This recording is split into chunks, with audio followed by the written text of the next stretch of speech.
This video is in honor of my family, friends, and my community. I feel that what we are experiencing here in America and around the world is the effect of something that has been in motion for decades and possibly centuries. In a time where we are being threatened by an enemy that we cannot see, one that we cannot hear, and one that can cross any border, while not having prejudice feelings or biases, or will change its course. Thoughts of superiority has distorted some people's way of thinking and reacting toward others. This does not immune them from the reach of this possible virus, from the effects of this virus. So my question is this: what are we going to do? How are we going to see each other as this is happening? Will we be empathetic and show compassion? How are we as a society going to get through this? And in the end, will we come out of this a better people, better person, better community, and a better society as a whole?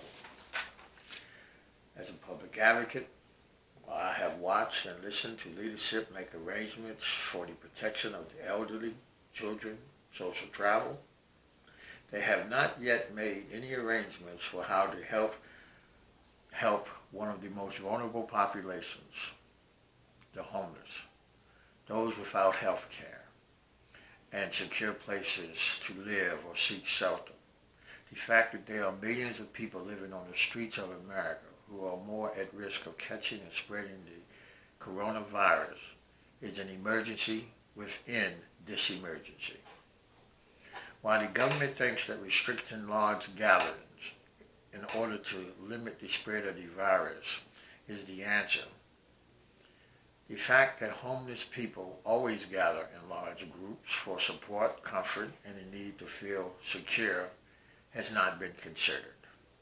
The point being that if one person that lives on the streets becomes infected and then enters into a shelter to eat and sleep, it will increase the spread tenfold because of the environment of shelters and the close proximity of person-to-person contact.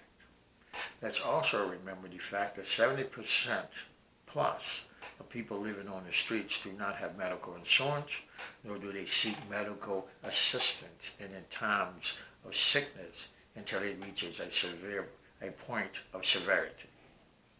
This in turn can vastly intensify the problem and even cause a mutation in the virus.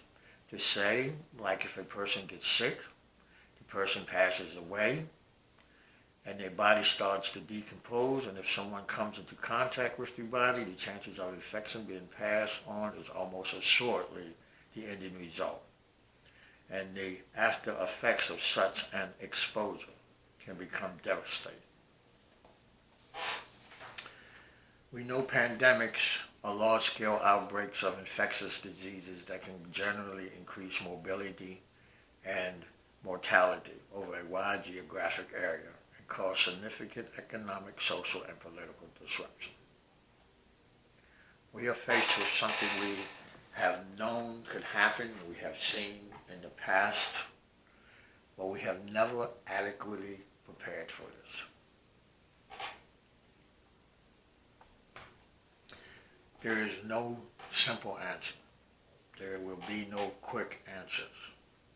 But we as a society has to put the necessary pressure on our local, our state, and our federal leadership to do more, to be more transparent, to make sure that the CDC, the World Health Organization, to hospitals, to medical facilities, and to develop an outreach program so that the people on the streets can also be tested and possibly treated is now an emergency and a necessity.